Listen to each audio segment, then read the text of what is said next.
Welcome to this week's episode of Crap No One Tells You. With me today is John Benson from Penglase Benson. And you guys are attorneys. Yes, You are here in the capacity as the business coaching or the business consultancy that you guys do alongside of it. that is correct. Yes. So welcome. Thank you. Thank you for having me. So let me get straight to the point. Okay. What is some crap no one tells you about business coaching or business consulting? The crap people aren't going to tell you is just how hard it is to run a small business. We have found over the years that we get lots of people come to us every year. They have a dream, they have an idea, they've pitched it to their family, they've pitched it to their friends. Their friends say, "Oh, you're going to make a fortune in this." They have a dream they want to pursue. They leave the workforce because they want to work for themselves. They think they're going to make more money that way, and they open a business. We help them open that business. And then we have found, we'll come back, 6, 8 months later and they're gone. Mhm. The dream, yeah, they sold 1 or 2 things to the people who thought it was really cool and gave them the idea to start in the first place, but they just don't know how to run a business. And we got tired of watching that. And we said, we need to do more than just help a person incorporate a business. We need to make sure that they have the tools, they have the resources to survive and to thrive. I saw it with my parents' own business. I see it with everyone else's business. As we were talking prior to the start of the podcast, probably nationwide, 80 to 90% of small businesses fail in the first 5 to 10 years. We see that in practical results from just the businesses that we have started that went off on their own. And we said, you know what? We need to do more. We need to support these people. And so we provide them coaching opportunities that allows their businesses to actually survive and thrive. So this was almost born out of a need or like a caring because you were helping people get started and then literally watch them stumble and fall after you got them started in the process. Like you helped with step one, right? And it's like your little baby. Yeah. You help them get up and walk, and then you're like they keep falling, and you're like, I can help you with that. Yeah. Yeah. I mean, they would come to us and they say, hey, I want to incorporate my business, which is always, first thing you want to do. You want to incorporate, you want to get that personal liability protection. But once we got that protection for them, they said, thank you, John. You did a great job. We'll see you later.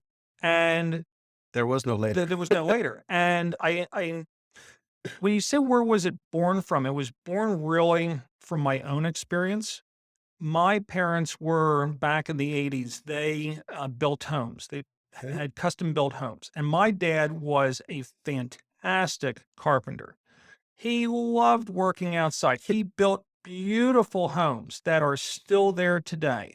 Um, the problem was he knew how to build a great home. He had a great product. He wasn't a good businessman. And he didn't want to be a good businessman. Right. He wanted to be a builder. That's Yeah. what he loved. That's what was his idea. And so he had a great product. No one came to buy it. He didn't know how to market it. And so ultimately he failed. He had to close shop up and he had to go work for someone else. And you could see it was killing him each day. Yeah, he was bringing the money home and he was doing what he had to support the family, but it wasn't what he loved to do. And so now I'm seeing it and I'm seeing people come forward to me and they have this dream. They have something that they really, really, really love, but that's what they're good at. They aren't necessarily a good business Right. person. So And there's not a lot of resources out there for a small business to help it survive. Yeah, you can go and you can watch a podcast or listen to a podcast. You can YouTube, read, all yep, this stuff, but that doesn't give you the practical hands-on actually, like it gives you, it's similar to school, right? It gives you the theory of something, but then once you're thrust into it, you're like, whoa, yes, this is way more than I thought it was. Like I just wanted to make candles, like, yeah, or whatever it is, right? And then you get overwhelmed with all this, like people don't understand the accounting, they don't understand the taxing, they don't understand the marketing, they don't understand hiring employees. Like there's all these things that come with when you start a business that what I call the dreamers and the like people that are just, they just want to do this, right? They don't think of those things when they start. And then Correct. that accumulates and becomes a problem. So where along the process do you guys kind of step in, and what do you see as the biggest need? Like, where is the biggest help needed for people that are starting up their business? The biggest help needed is to get clarity on your business and to understand that your business has 7 parts to it. Whether you are a $500 million firm or a $5,000 firm, you have 7 parts of your business and you don't realize it. And the crap no one tells you is people will go and they'll listen to a podcast, they'll buy a book, and the book will say, "Hey, do this and you're going to make $1 million." The only one who's going to make the $1 million is the author. It's the guy selling the book. Yes. And the problem is, the book, the podcast, the course you're going to take, that may target one of the 7 parts. Right. So you're going to get a book on marketing. Well, what if marketing wasn't the real problem? Correct. Or let's say the book really does help you with marketing, but you're not good at sales. Right. You brought them in, but you lost the sale. Or let's say you're bad at money. So you brought them in, you made the sale, you screwed up the money. Correct. And so what we do is we concentrate on all 7 parts and get them flowing together so that you can move the entire business forward to your dream. So what are the 7 parts, just so we... Excellent. So we kind of already alluded to one, 2 of them, and it's marketing, it's sales, it is production, it is the people that are going to be in the So production. the HR aspect? Yes, Yes. because you have to worry about the actual person who's going to be doing the work. Yeah. Because probably your business, if it's successful, is going to be more than just you.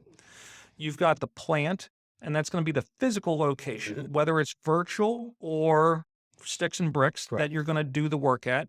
You're going to have the metrics, that is the numbers that go into the business. And then finally, the most important part is you. Yeah. The 7 inches.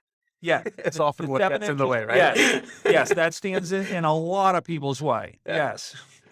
And what about things like, because pretty much everyone I know that started a business, they get into this, you're filled with hopes and dreams and you really think you can do this. And a lot of people don't realize, for example, how time consuming, especially like the first couple of years are, right? Because you get started, you do the first few things, and then, there's more work and more work and more work. And then there's all the work you didn't know there was going to be work.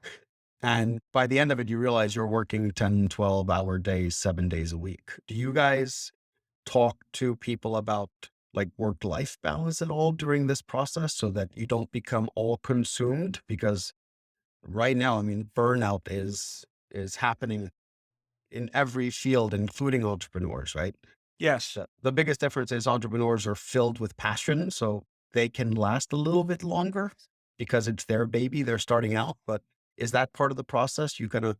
That's part of you. Yeah. I mean, we have to keep you in the right headspace.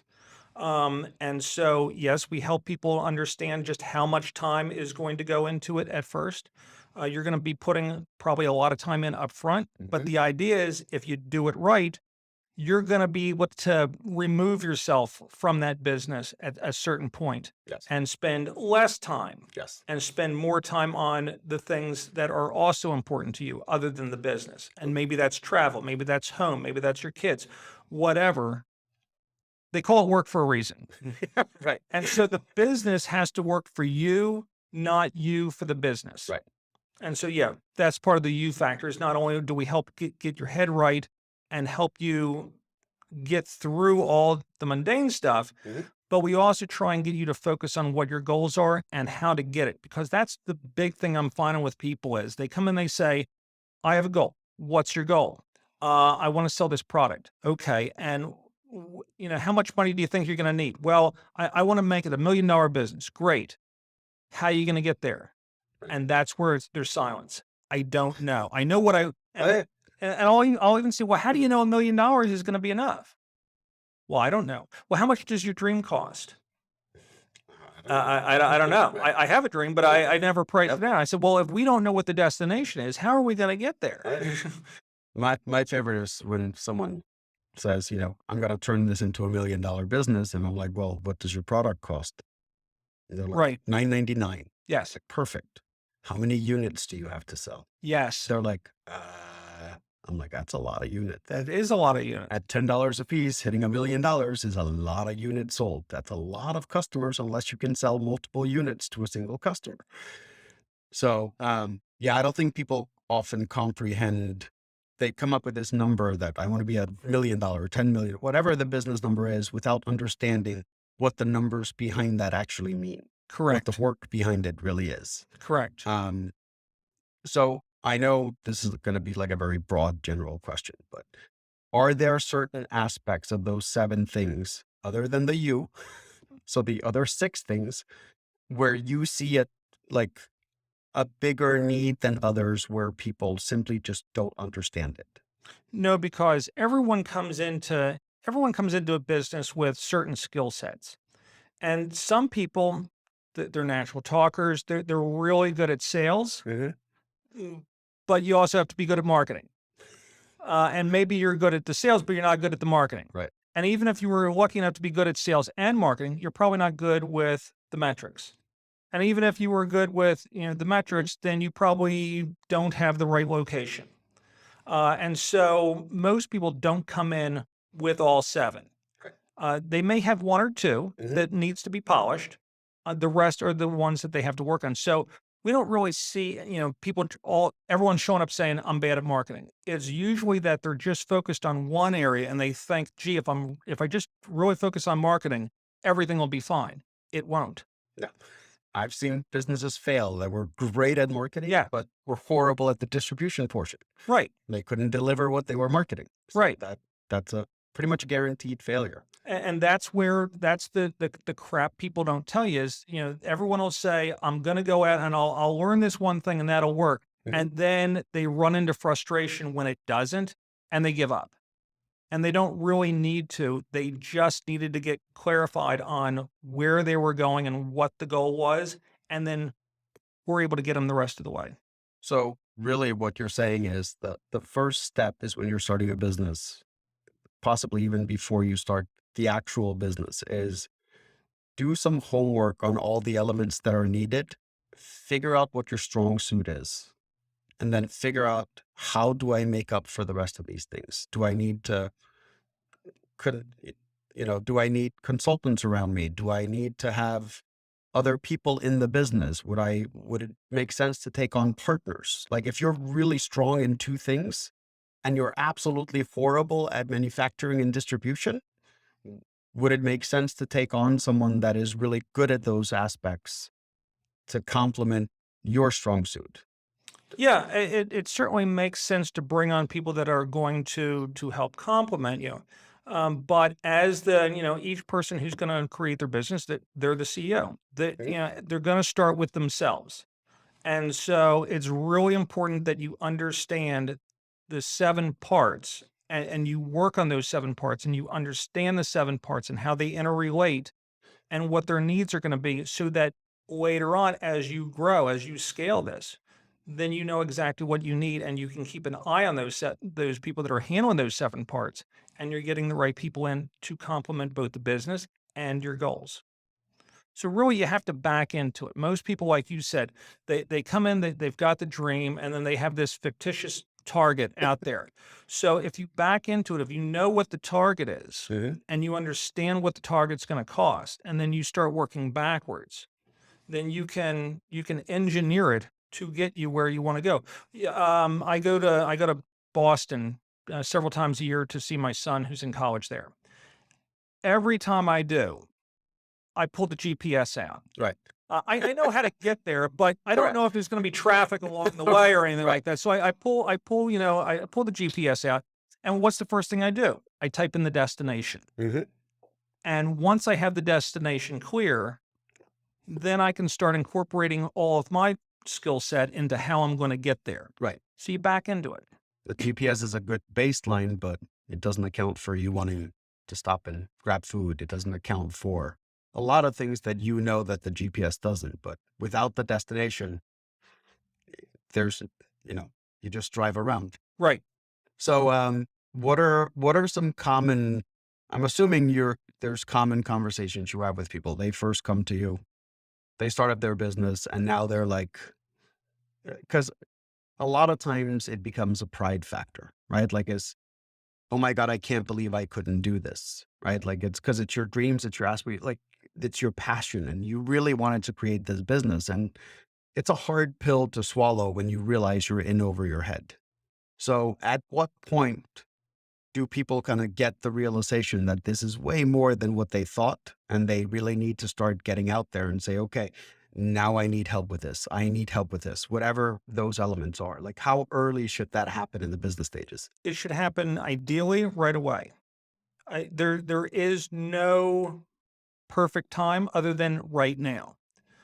Because most of the people that are coming to us, they're already in dire straits.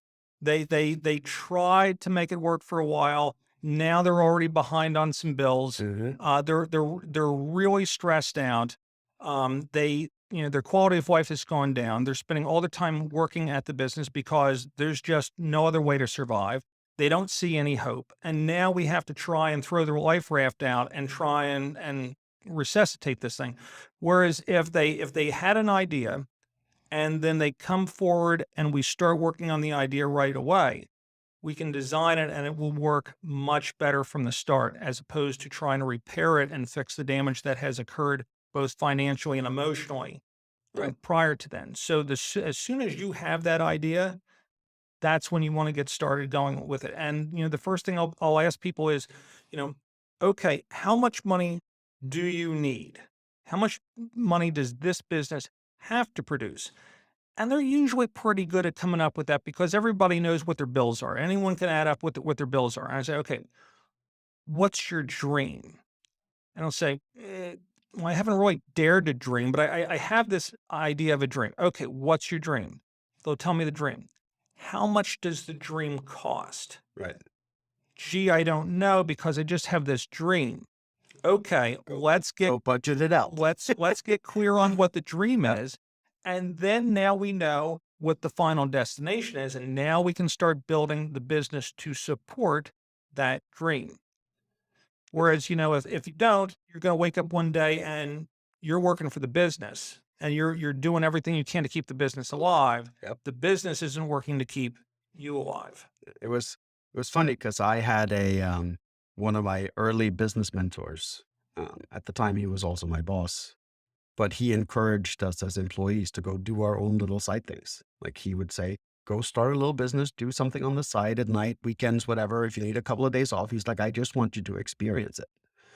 And I always remember there was one thing he, and just to give you a little background, this guy had started 11 businesses in his lifetime at the time I met him, 9 of which were still operating under the original EIN number, meaning they had never gone bankrupt, they'd never been sold. Well, he sold them, but they kept the business structure, which is unheard of over a 25-year span, right? It's still unheard of. That's amazing. Yeah. So the one thing he sat me down and he said, listen, when you're running a business, the one thing you never, never, ever want to do is make decisions based on desperation. And that, he told me this probably, it's got to be what, 25 years ago or 20 years ago. And I still remember that. So, like, it's one of the things that whenever something happens in the business and I'm like, oh, we got to deal with this, I always go, okay, we got to pause, right? We don't want to make this decision out of desperation. We want to really think this through before we do something.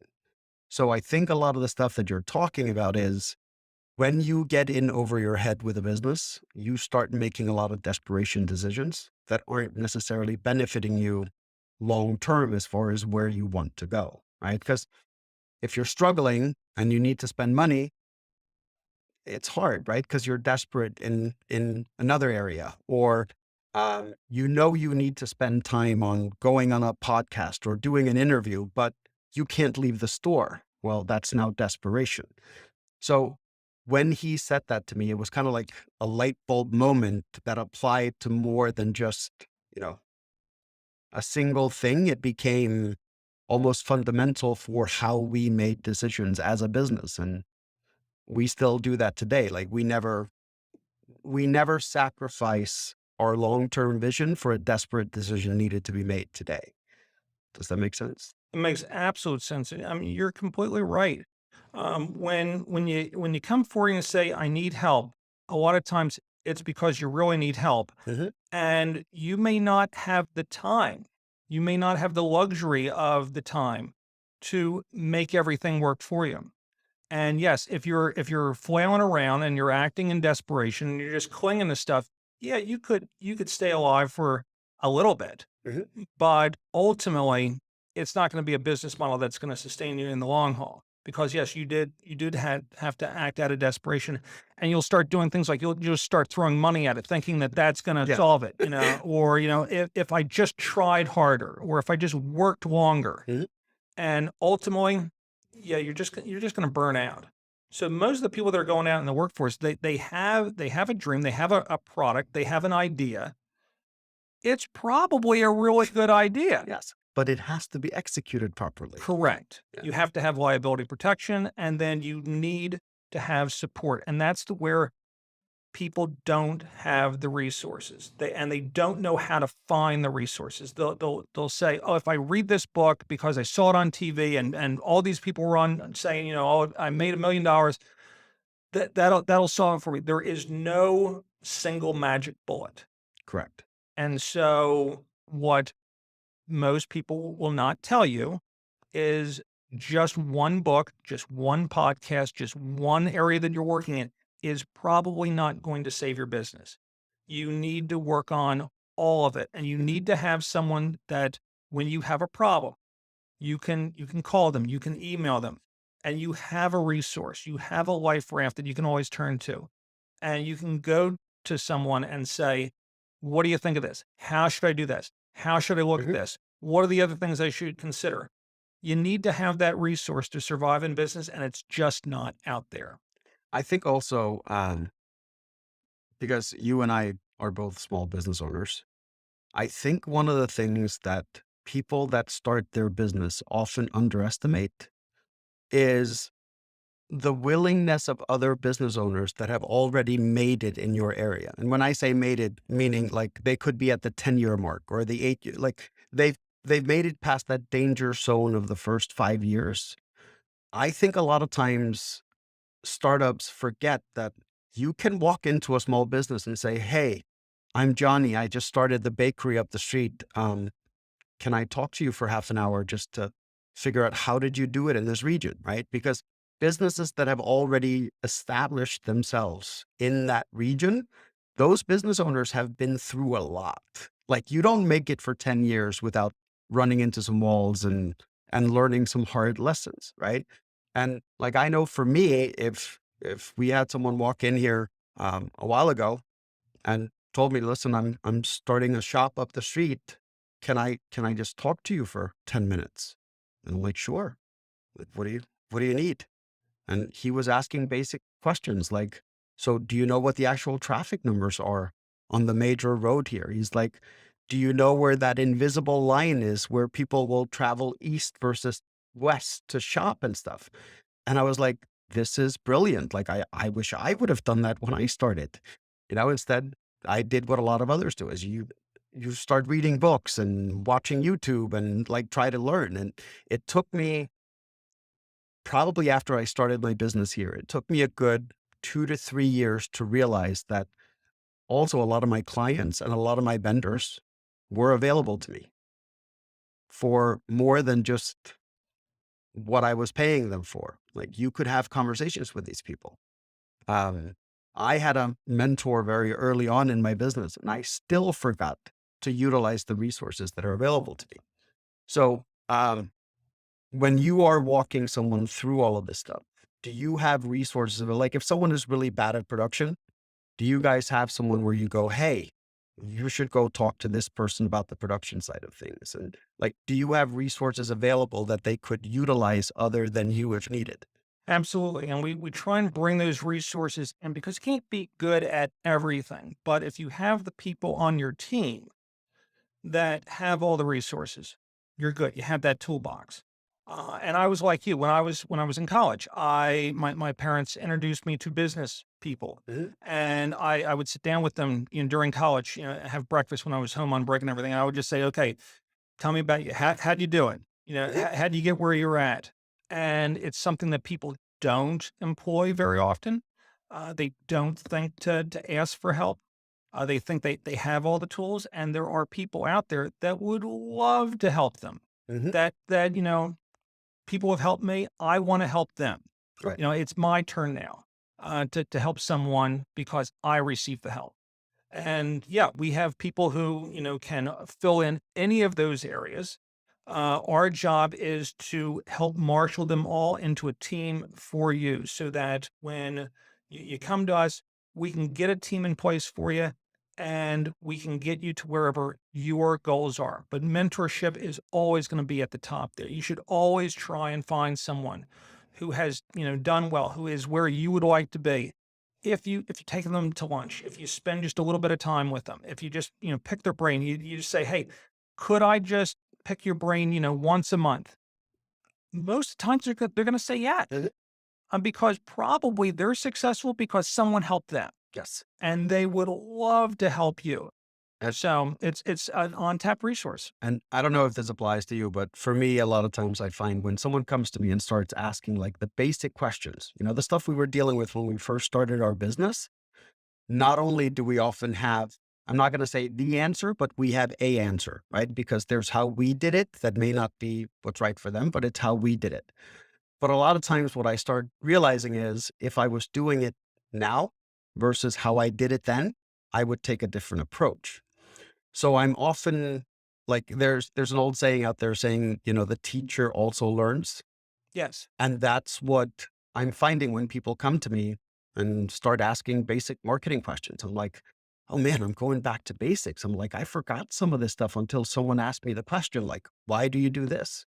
Well, it's because of that. And I'm like, oh my God, that is because of that. So, like, I think, first of all, everybody should have if you go into business, if you don't have a mentor available, hire a business coach, Absolutely. like hands down. It's Absolutely. it's the best investment you make in your business, right? Um, but let's say someone was starting a business today and they are in Michigan, so they can't call you. Well, they might be able to call you, but if they wanted to find someone local that they could go sit down with, what are some resources or what should they be searching for as far as finding someone that does the stuff you guys do?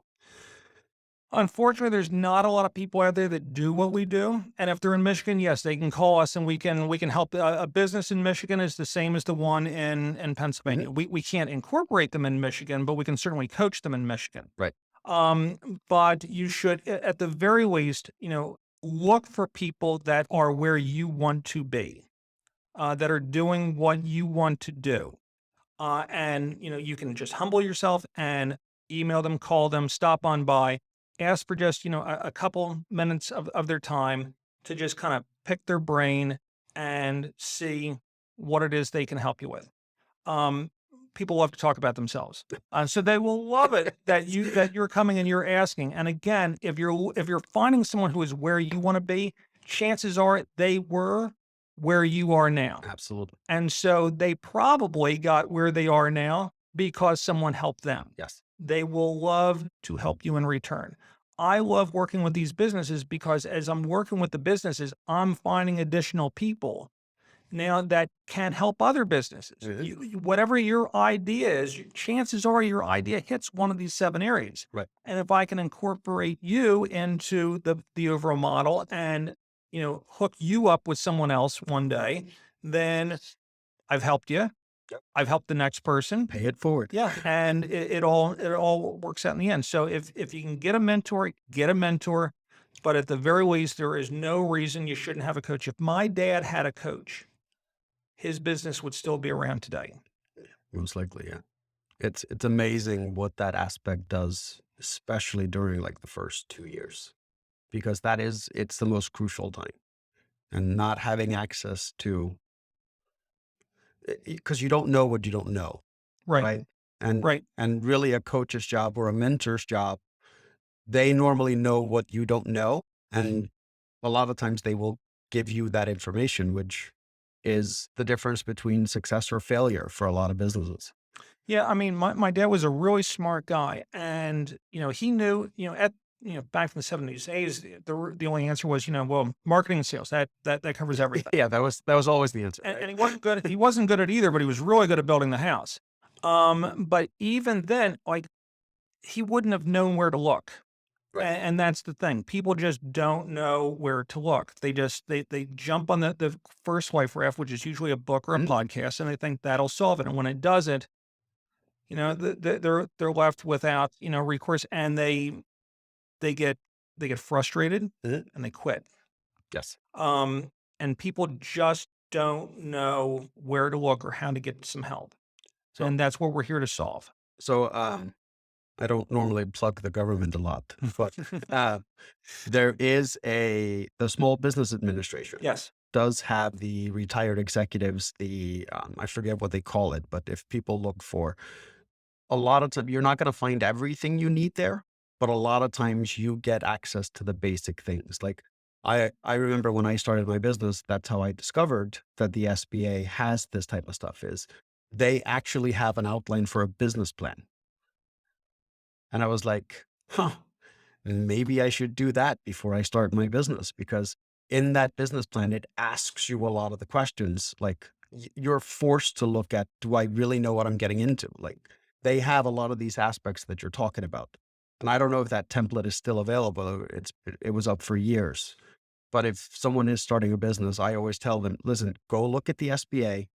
They'll give you at least the very basic resources that you need, but they're not going to give you a mentor. They're not going to, there's a lot of things you don't get, but it's a great place to start because it also tells you, you can get information specifically to your state, right? Like, what do you need to file in your state? What do you need to, and a lot of times you're better off just calling an attorney or to get the process started because there's a lot of steps like that people miss. Even if they have it outlined, there's still steps that people miss. They miss filing their federal EIN number or their tax ID, or don't realize that they have a LLC that has a name, but they may be operating and they need a DBA name. Like, so there's all these elements that come in, but, um, you know, it's, it is what it is at this point with being able to get access to this type of information.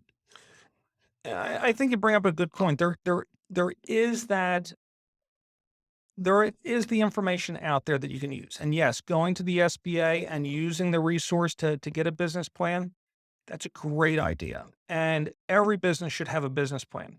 Here's where the SBA will kind of let you down. They'll say, here's a template for a business plan. Mhm. And you'll go and you'll copy the template and you might draw up a great business plan. What people don't realize is a business plan can actually make you money. It can actually make you money if you use it right. But here's what 99.9% of the businesses do. They create the business plan Yep. and they shelve it. Yep. And if they're asked by the bank, do you have a business plan? Yes, I do. Here it is. If someone were to walk up to you, do you have a business plan? Yes, I do. Has it made you any money? I have no idea. Because they don't use the business plan right. Your business plan is really your roadmap. And if you Yep. use the business plan right, you should know where your business is every day of the year using that business plan. You should be able to know today if you are on track using a business plan, Mhm. if you are on track to reach your dream by December 31st. Right. Whereas most businesses wait until January 2nd, they go, well, let's see how the year went. It's too late. Yeah. It's gone by. You should know every day if you're on track for your dream. The business plan really is your GPS, Yes, and people don't realize that. absolutely right. And No one knows it. the other thing is, I often see when people do their very first business plan, they they aren't fully aware of the numbers they're putting in there, Yes. and that's just because they don't know. But that should force you to go find out one way or another. Oh yeah, you were smart enough to know to get a business plan, but Mhm. you're not good at building the business plan or sticking to the business plan, and that's understandable. Yep. My dad was good at building a house. Right. That's what his You dream. can tell you what the cost of a two Yeah. by four was, but not what the markup should be on it. And Right. when you use a coach, they're there to help you so that you can focus on what you're really good at and what your dream is, and the business will build itself around you and support that dream. You should. If you're not good at marketing, that's fine. No one's expecting you to be, Right. except your business. and you have to be good for that. So we work with you to build up those deficiencies and everything so that you have a strong support so the business supports you. And then you can go on and build the home, build the cabinet, you know, draw your designs, take your pictures, whatever your business is designed to do, you should be able to go and live that dream and your business will support the dream. So if there's one piece of advice you could give to someone as we're wrapping this up, what would that one piece of information be? Get a business mentor, a business coach as soon as possible. It will pay for itself. It will drive your dream. It will make sure that in 20 years, that dream you have today is a reality. Sounds good. Thank you so much. Thank you for having me. And we will be back next week with another episode of Crap No One Tells You.